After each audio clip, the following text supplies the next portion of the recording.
What's up, you guys? Thanks for tuning in to the YouTube channel. This is Brandon Kibler. Just did some cardio, broke a sweat. Powerlifter doing cardio. The hell? Anyways, in this video, I've actually taken a couple times to figure out the best way to say it. But I really wanted to talk about something that is really kind of underplayed and not spoken about very often, and that's your environment. Your environment in which you are training or trying to reach your goals.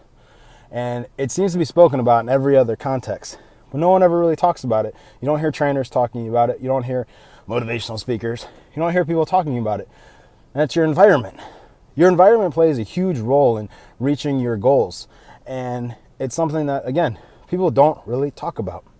And for powerlifting, I feel like I would never be able to reach my goals that I've had if it wasn't for being able to create an atmosphere while I was in college with several really good friends, and myself included, two others. Because we created that environment, we were able to reach the goals that we wanted. And we didn't even have the best equipment.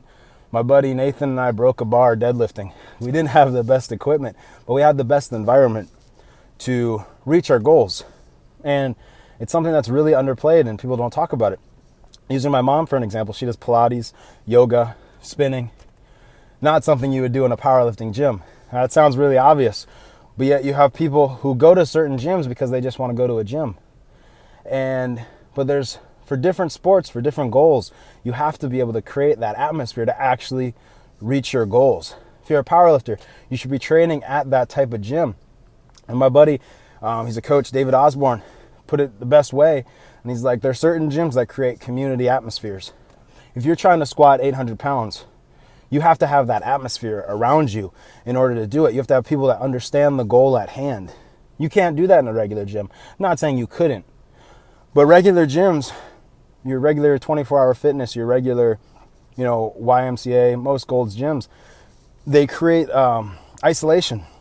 And just like the isolation movements that they have tons of machines to create isolation, but there's no team environments. And in fact, if you're there in a huge group, everybody squatting, you get really stared at. Those gyms, those regular gyms, force you to be isolated. And that's what people do when they go to gyms. They're like, oh, it's my alone time. It's my time to vent to myself. Put your big ass Beats by Dre headsets on. And you're by yourself. Whereas in a powerlifting gym, CrossFit gyms, strongman gyms. When was the last time anybody see a strongman gym? They create those atmospheres. We have to share equipment. You have to share squat racks. You have to share bench presses.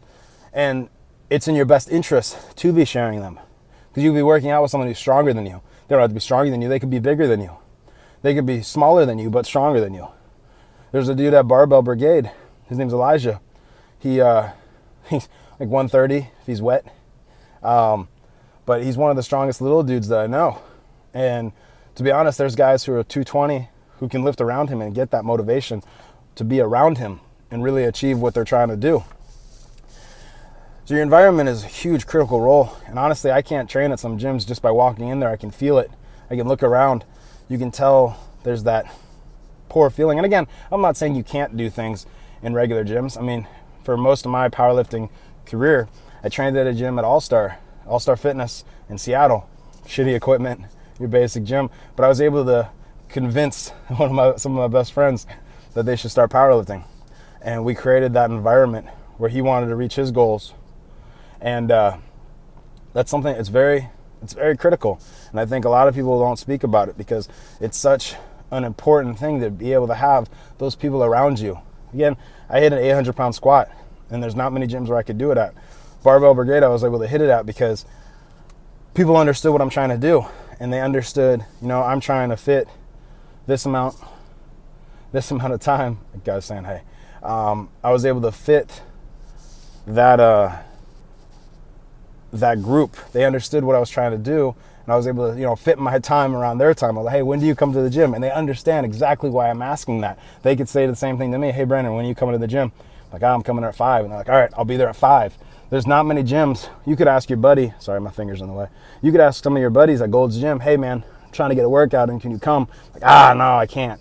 Because it creates that isolation environment. But when you train at a gym like Barbell, where you train at a gym, Kratos in Orange County, Rab Fitness in Seattle, gyms all across the country, they understand, hey, Joe Schmo's trying to come in at this time. We need some people around. Oh, I'm there. That's awesome. It's very supportive. It's a good environment to be around. So if you're not reaching your goals before checking your training, look at something simple like your environment. You know, you played football. You weren't playing football with soccer players. You're playing football with football players. Chances are you were being coached by football coaches. Your environment's huge, critical. Sorry, I'm out of breath. Out of shape powerlifter doing cardio, being stared at. Anyways, you guys, check that out. Hopefully that helps reach your goals. Brandon Kibler. Like, comment, subscribe, unsubscribe. I don't have that many subscribers. Unsubscribe, that's fine. Comment, share. Brandon Kibler. Thanks for listening. Peace.